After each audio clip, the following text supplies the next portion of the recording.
So in Frankfurter Allee S-Bahn station, following the 6th line tactile at the platform edge, we'll reach a junction shortly. So this is an offset blister junction, another blister junction, but that's the top of the stairs. Off I go back to the blister junction following the 6th line tactile guidance paving. There'll be another junction for the lift, sweeping the cane left to right, walking on the tactile guidance pavement at the platform edge.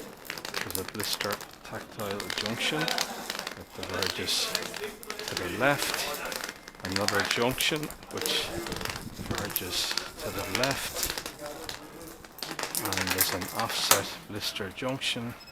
So here's the lift. Press the button to activate it.